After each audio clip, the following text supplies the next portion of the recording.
a quand même 550 chevaux sous le capot, avec une Jaguar coupé R, et donc des Pirelli P0. Là, tu vas arriver sur une zone pavée, tu te mets bien au milieu. Et là, tu vois que malgré son profil très bas, Ouais, ça reste assez rigide, ça reste très confortable. Ouais, ça saute pas, c'est pas raide. Ouais. Vas-y, accélère. Encore. Vas-y, freine bien ici. Voilà, tu vois, il y a du mordant. Ça, on va faire un bon freinage. Mets-toi au milieu de la piste. Allez, freine bien fort. Voilà. D'accord ? Tu sens, il y a du mordant. Ouais. Le véhicule reste parfaitement en ligne. Et les pneus crissent pas. Et les pneus Il n'y a pas de blocage de roue, il n'y a pas de... Voilà, il y a vraiment une empreinte au sol qui fait que l'adhérence est vraiment optimisée et Mais du coup, on peut vraiment exploiter le freinage. moi, ce que je trouve assez dur, c'est de voir les différents types de comportements sur différents types de pneus. Alors, ça reste un métier. Ah ouais, c'est franchement, vraiment un métier d'essayeur, de technicien. J'ai envie de dire, il faut à la fois énormément rouler. Ouais. Là, tu freines un petit peu. Voilà, reste un peu sur le frein au moment où tu braques. Comme ça va te permettre de garder un peu de pouvoir directionnel. Et là, tu redresses. Et au fur et à mesure que tu débraques, là, tu pourras accélérer progressivement. Ouais, c'est compliqué parce que je te dis, ça demande beaucoup de roulage. Et puis après, ça demande d'être très rigoureux. C'est-à-dire qu'il faut essayer d'avoir toujours un peu la même manière de conduire, ce qui n'est pas évident. Et il y a des gens qui sont... Ralenti. Il y a des gens qui sont plus à même de pouvoir faire ce genre de test. Tu vois ? Parce que là, c'est vraiment du ressenti. Puis après, il faut retranscrire ce qu'on a ressenti Exactement. par des mots pour que les ingénieurs corrigent, etc. Et je te dis, la difficulté, c'est, tu vois, une courbe comme ça, par exemple, l'essayeur, il va se dire, tiens, je vais rentrer à 100 km/h.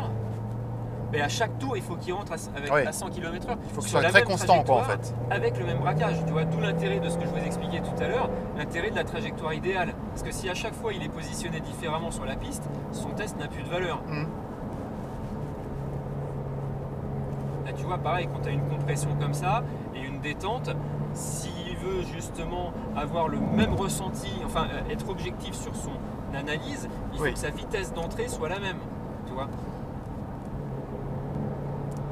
Allez, freine bien fort les roues droites, plus fort. Voilà. Ah, carrément, il fallait carrément... Ah ouais. D'accord. En fait, il faut toujours mieux sur un freinage puissant, il faut toujours mieux que tu en mettes fort au début qu'il t'en mette T'en relâcher après. pour pouvoir en relâcher. Si jamais tu dois en rajouter, là ça devient compliqué, tu vois. Voire impossible parce que tu vas le faire au moment où tu vas quasiment rentrer dans le virage. Et le pneumatique, au moment d'entrer dans le virage, tu ne peux plus lui demander de ralentir, tu lui demandes de guider.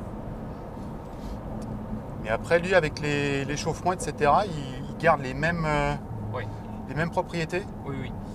Je dirais après, pour que le pneu commence à perdre sa qualité à cause de l'échauffement, il faut vraiment avoir un rythme Très soutenu. très soutenu. Et je dirais même qu'aujourd'hui, la qualité des pneumatiques et des gommes fait que même avec un rythme très soutenu, le pneumatique arrive quand même à conserver longtemps ses propriétés intactes. Voilà, il reste vraiment dans une plage d'utilisation qui est parfaite, ce qui n'était pas forcément le cas avant, tu vois. Parce que c'est quoi? C'est les progrès en fait au niveau des mélanges. Ouais. C'est les mélanges, c'est la stabilité du mélange. Donc ça, un technicien pneumatique t'expliquerait mieux.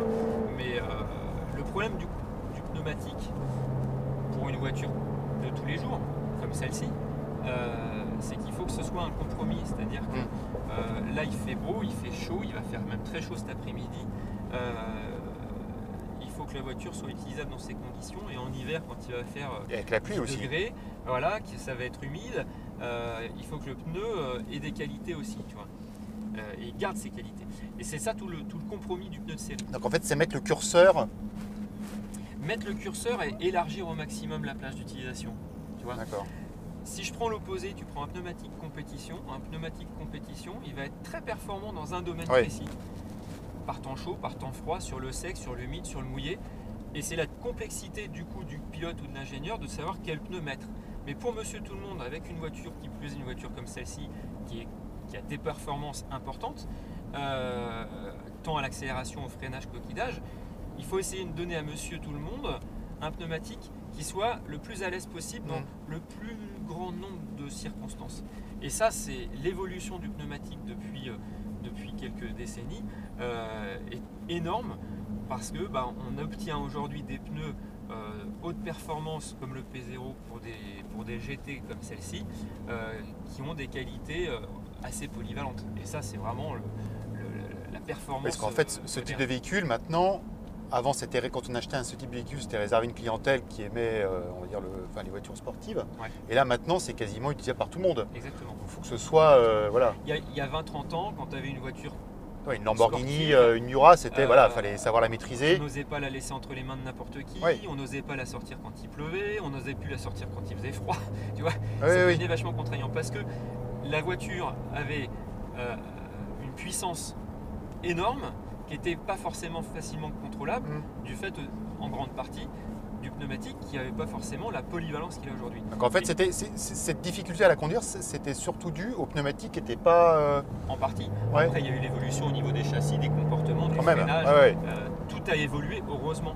Mais je dirais que tout a évolué aussi autour du pneumatique. C'est-à-dire ce qui permet aujourd'hui de rouler en toute sécurité et d'exploiter relativement facilement tu vois, une puissance comme 550 chevaux, c'est grâce au pneumatique. Parce que c'est quand même, il ne faut jamais oublier que c'est uniquement le pneu qui te rattache au sol. Et c'est ce que j'ai appris aussi, c'est qu'en fait, on a l'équivalent d'une feuille A4 de contact avec le sol uniquement. Donc, alors un peu plus sur des pneus de cette taille-là, oui. Mais sur du pneumatique standard, de la voiture standard, on est effectivement sur une feuille A4. C'est vrai que c'est quand même, sur les pavés, c'est assez frappant. Hein. Oui, et puis c'est pas les pavés des Champs-Élysées. Hein, parce ouais. plus de ça, ils ont des irrégularités, ça fait des mini-cuvettes. Puis on en monte encore, on est en 19, je suppose.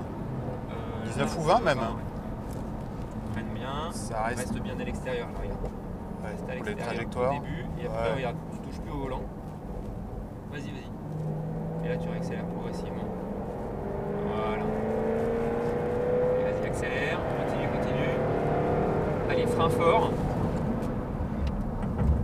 D'accord. Donc là, tu vois, tu as fait un petit déclenchement d'ABS. Donc là, tu es arrivé, on va dire, au maximum du pneumatique, vu la décélération que ça fait. Les pavés de gomme, quand ils sont tout neufs, donnent un effet de pneu qui, entre guillemets, qui flotte un petit peu plus, tu vois. Donc c'est très dur de se dire, tiens, c'est bizarre, ma voiture n'a plus le même comportement. Ouais, c'est sûr. Mais alors, c'est pas forcément lié au pneu Surtout qui a changé. que les pneus, surtout que les pneus, ils peuvent avoir 5-6 ans, donc ils ont une gomme plus sèche. Là, tu vas attendre, il y a une petite ligne sur la gauche, ici, voilà, tu peux y aller. Donc ouais. Ouais, non, c'est très compliqué. Le domaine du pneumatique, c'est un domaine qui est passionnant, techniquement, mais c'est très compliqué d'arriver à savoir analyser. Ouais, c'est ça, et retranscrire après. C'est un métier particulier et tous les gens, je dirais, il y a même parfois des gens qui sont très bons pilotes et qui sont pas forcément... qui vont ressentir, tu vois, mais pas au point de certains techniciens. Ouais. Parce que les techniciens, ils sont là. C'est leur métier, quoi. Jours. Ouais, c'est ça. Donc ils et ils finissent par développer un feeling, parce qu'après, ce qui va te permettre d'avoir le ressenti, c'est ton feeling, d'arriver à sentir exactement ce qui se passe